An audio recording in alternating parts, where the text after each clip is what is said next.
of the Defense Intelligence Agency testify on national security threats. Minnesota Senator Amy Klobuchar spoke at the annual policy conference of the American-Israel Public Affairs Committee. She's interviewed by former ABC News correspondent Claire Shipman. This is 10 Minutes.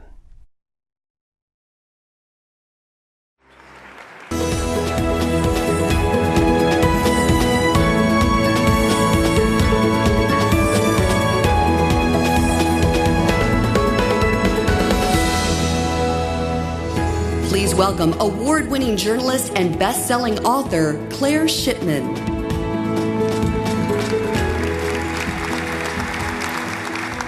This week, we will hear from congressional leaders and officials from both sides of the aisle on the hot-button issues facing America in the Middle East. Our next guest is one such leader. An analysis by the Medill News Service ranked her first among all 100 senators in sponsoring or co-sponsoring bills that were enacted into law in the last Congress. She's a champion of the U.S.-Israel alliance. Ladies and gentlemen, please welcome, from the great state of Minnesota, Senator Amy Klobuchar.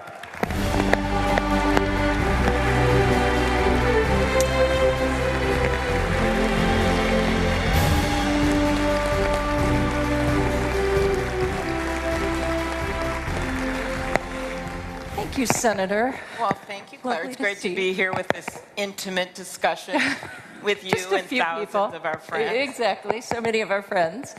You have been a consistent supporter of the U.S.-Israel relationship. Talk about why that issue is so important to you. Well, a lot of it, of course, has to do with home. And I know we have some great Minnesota AIPAC people here, and we're excited about that. And it also has a lot to do with Israel's position in the world. This is this democracy, a beacon of democracy in what is a really tough, if not incomparably tough neighborhood. And when I talk to people at home, they see it in that way. If they're not Jewish, they see the importance of that friendship. If they are Jewish, they always remind me that we've had not one, not two, but three, not three, but four Jewish senators in the last few decades out of Minnesota. And we have a really powerful community despite our very Scandinavian reputation and the fact that 4 of the 5 members of the gold medal winning U.S. curling team were from our state. I would like to bring that up.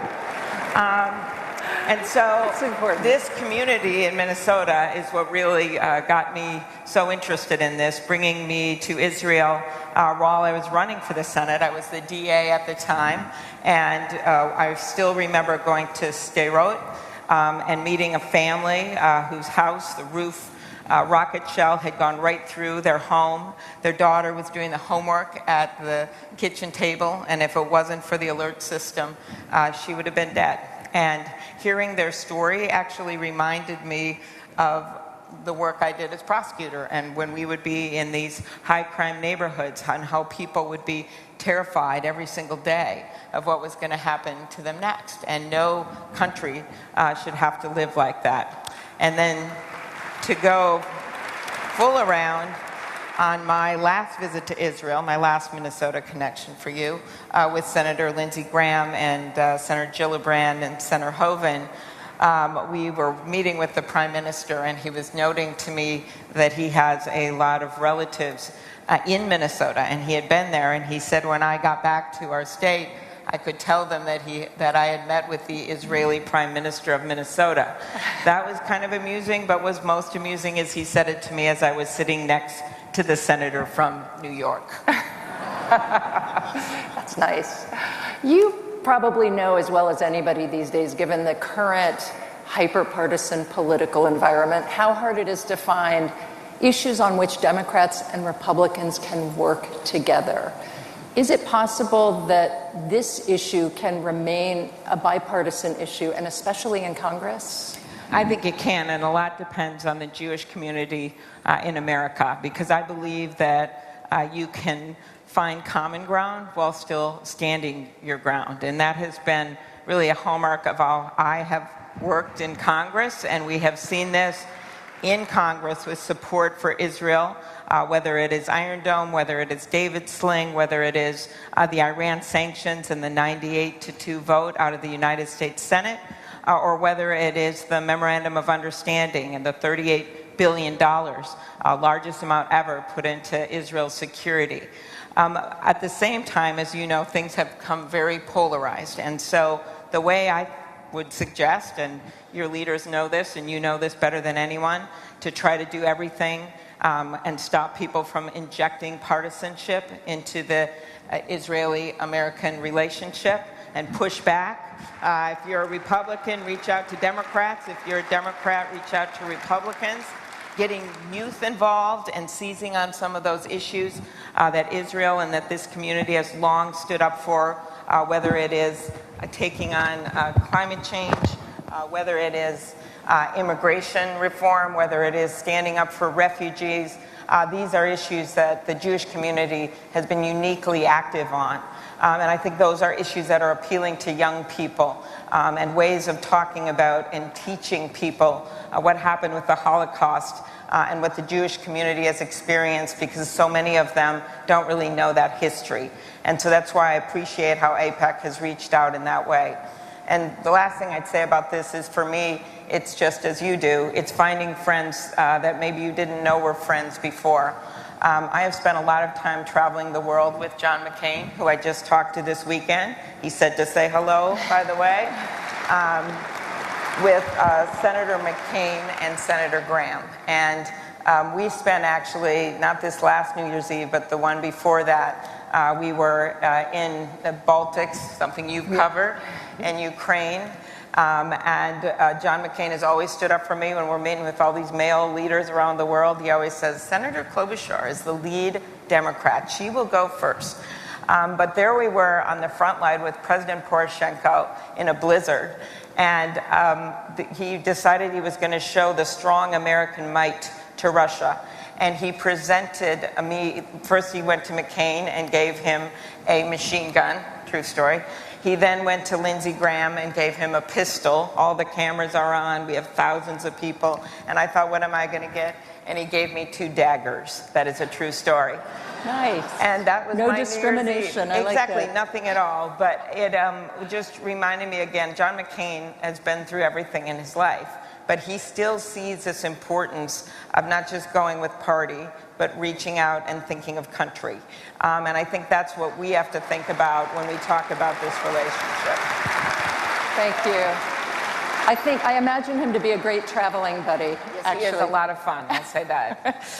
As you know, the administration has maintained full funding to Israel in its budget request, but it continues to look for big cuts in international affairs spending, foreign aid.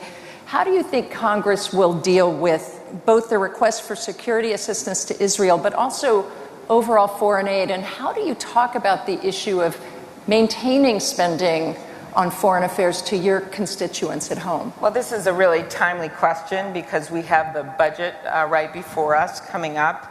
And I thoroughly believe that Congress is going to stand up, put that money in the budget that was promised out of the Memorandum of Understanding to fully fund our commitment to aid to Israel. So that's the first part. The second thing is the foreign aid in general. And I have so appreciated the Jewish community standing up for foreign aid in some of the bleakest time, for foreign aid outside of Israel. I think part of that is no one better than the Jewish community can make the case for refugees, since Israel was a haven for refugees from the beginning. Secondly, as we look at how, when we have many people that would like to cut off nearly all of foreign aid, how we make that argument. First is national security. I think it was Secretary Mattis that recently said, you know, the more you cut the State Department, the more ammunition I have to buy. There is a clear relationship between a strong military and strong diplomacy and strong foreign aid. Our congressman in Minnesota, Congressman Emmer, a conservative Republican, he and I decided to make the point at home by doing an event at the American Refugee Committee about keeping foreign aid strong. Those kinds of arguments done on a bipartisan basis, important. The last is economics. George Bush got this in Africa all the work he did to reduce AIDS. Bill Clinton got this, and I think it is very important you make those two arguments, security and long-term economics. Very interesting. It's good to hear about the joint events at home. We have just about a minute left, but on the issue of security, as you know, last month, Iranian forces in Syria sent a drone into Israel, set off a series of actions that led to the downing of an Israeli F-16, the destruction of substantial parts of the Syrian air defense system. And I think that incursion highlighted the real and growing threat that Israel faces on its northern border. How can the U.S. and Israel work together to confront that Iranian threat in Syria and ensure that Israel gets the support it needs to deal with the threats? Well, I think this was a real wake-up call for Washington, and that is that we must stand tall and we must be firm on this, that Iran has been building up their military presence in Syria and in Lebanon. We're talking right on Israel's northern border. And the first is what I've been talking about, the importance of aid and keeping our aid strong for Israel. I'd say the second is being very firm on these sanctions against Iran and enforcing them to a T and enforcing that agreement. This is everything from the primary sanctions to the secondary sanctions, about making sure that we go after companies that are doing business through Hezbollah and other terrorist groups, and making this a major priority in our foreign policy, or it's just going to get worse and worse. And the last thing I would say is just the importance of taking on anti-Semitism across the world, because we're going to have trouble getting allies against Iran if we just let that fester. And that means the 100 senators that joined together to push back at the UN for the anti-Semitism that we have seen there.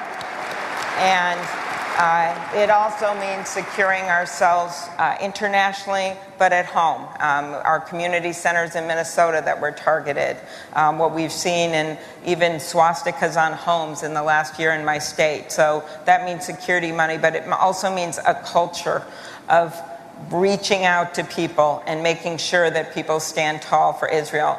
And I'd end with one story to remind you of this importance of reaching out in today's kind of crazy political culture.